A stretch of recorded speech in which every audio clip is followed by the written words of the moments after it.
Chapter 10, Throwing the Hammer, read by Mrs. Yeoman. The nice thing about Matilda was that if you had met her casually and talked to her, you would have thought she was a perfectly normal 5.5-year-old. She displayed almost no outward signs of her brilliance, and she never showed off. This is a very sensible, quiet little girl, you would have said to yourself. And unless for some reason you had started a discussion with her about literature or mathematics, you would never have known the extent of her brain power. It was therefore easy for Matilda to make friends with other children. All those in her class liked her. They knew, of course, that she was clever, but because they had heard her being questioned by Miss Honey on the first day of term. And they knew also that she was allowed to sit quietly with a book during lessons and not pay attention to the teacher. But children of their age do not search deeply for reasons. They are far too wrapped up in their own small struggles to worry overmuch about what others are doing and why. Among Matilda's newfound friends was the girl called Lavender. Right from the first day of term, the two of them started wandering round together during the morning break and in the lunch hour. Lavender was exceptionally small for her age, a skinny little nymph with deep brown eyes and dark hair that was cut in a fringe across her forehead. Matilda liked her because she was gutsy and adventurous. She liked Matilda for exactly the same reasons. Before the first week of term was up, awesome tales about the headmistress, Miss Trunchbull, began to filter through to the newcomers. Matilda and Lavender, standing in a corner of the playground during morning break on the third day, were approached by a rugged 10-year-old with a boil on her nose called Hortensinetta. "New scum, I suppose," Hortensina said to them, looking down from her great height. She was eating from an extra-large bag of potato chips and digging the stuff out in handfuls. "Welcome to Borstum," she added, spraying bits of crisp out of her mouth like snowflakes. The two tiny ones, confronted by this giant, kept a watchful silence. Have you met the Trunchbull yet?" Hortensina asked. "We've seen her at prayers," Lavender said, "but we haven't met her." "You've got a treat coming to you," Hortensina said. "She hates very small children. She therefore loathes the bottom class and everyone in it. She thinks 5-year-olds are grubs that haven't yet hatched." In went another fistful of crisp, and when she spoke again, out sprayed the crumbs. "If you survive your first year, you may just manage to live through the rest of your time here. But many don't survive. They get carried out on stretchers, screaming. I've seen it often." Hortensinetta paused to absorb the effect these remarks were having on two twitchy ones. Not very much. They seemed pretty cool. So the large one decided to regale them with further information. "I suppose you know the Trunchbull has a lock-up cupboard in her private quarter. It's called the Chokery. Have you heard about it? The Chokery?" Matilda and Lavender shook their heads and continued to gaze up at the giant. Being very small, they were inclined to mistrust any creature that was larger than they were, especially senior girls. "The Chokery," Hortensina went on, "is a very tall but very narrow cupboard. The floor is only 10 inches square, so you can't sit down or squat in it. You have to stand. And 3 of the walls are made of cement with bits of broken glass sticking out all over. So you can't lean against them. You have to stand more or less at attention all the time when you get locked up in there. It's terrible." "Can't you lean against the door?" Matilda asked. "Don't be daft," Hortensinetta said. "The door's got thousands of sharp spiky nails sticking out of it. They're probably hammered through from the outside, probably by the Trunchbull herself." "Have you ever been in there?" Lavender asked. "My first term, I was in there 6 times, Hortensina said. "Twice for the whole day and the other times for 2 hours each. But 2 hours is quite bad enough. It's pitch dark and you have to stand up dead straight, and if you wobble at all, you get spiked, either by the glass on the walls or the nails on the door." "Why were you put in?" Matilda asked. "What had you done?"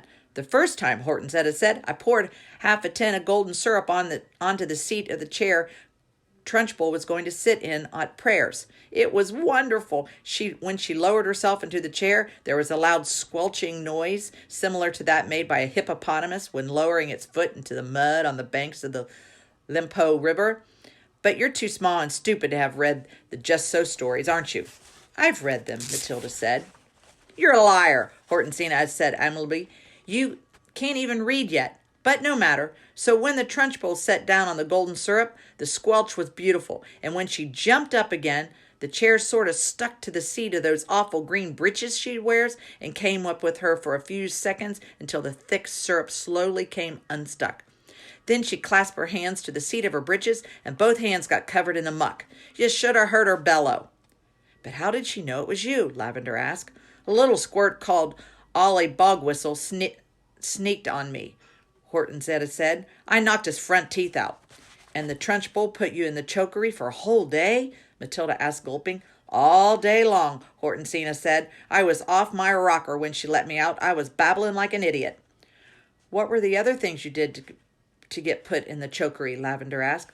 Oh, I can't remember them all, Hortensia said. She spoke with the air of an old warrior who has been in so many battles that bravery has become commonplace.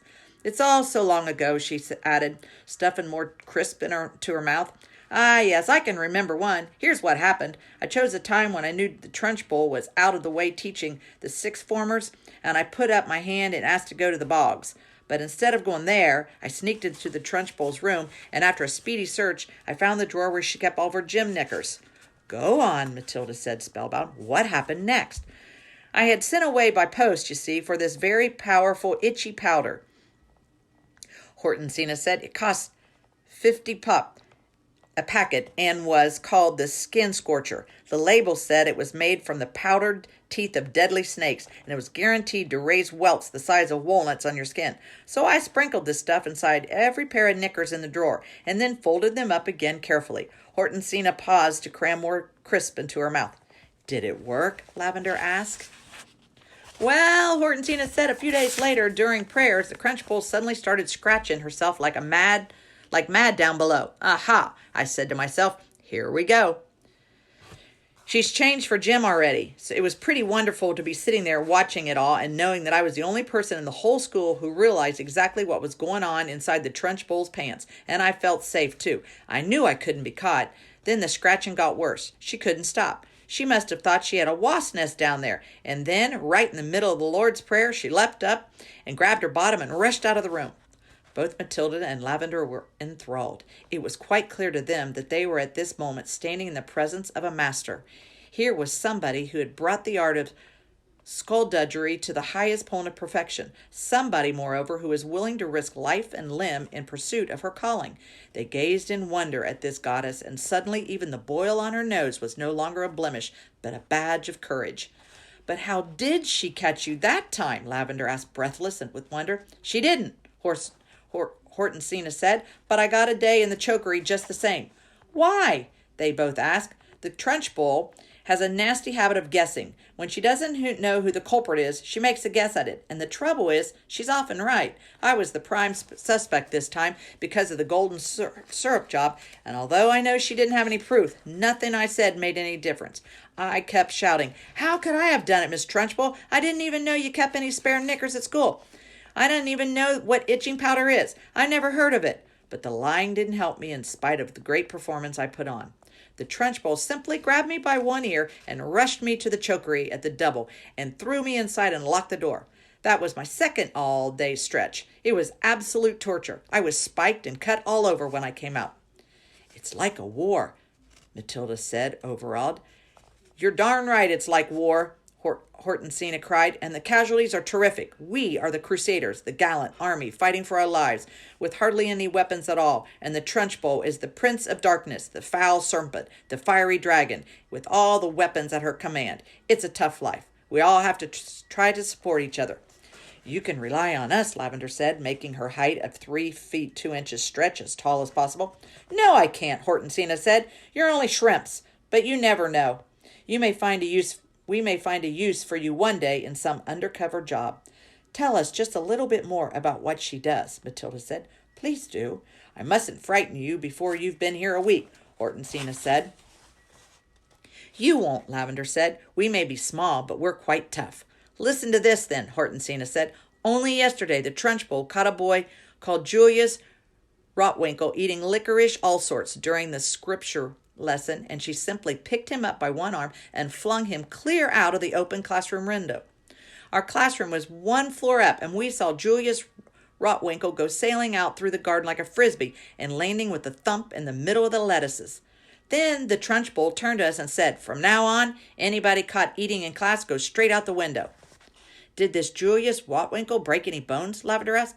Only a few, she said. You've got to remember that the Trunchbull once threw the hammer for Britain in the Olympics, so she's very proud of her right arm.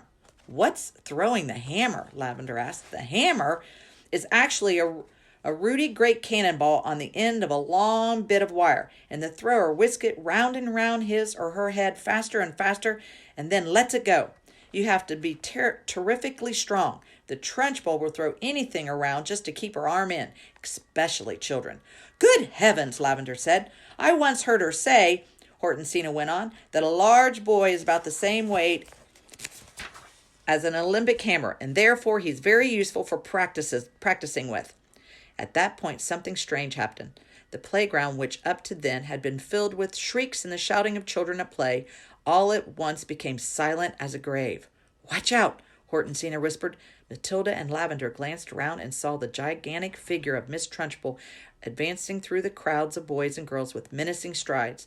The children drew back hastily to let her through, and her progress across the asphalt was like that of Moses going through the Red Sea when the waters parted.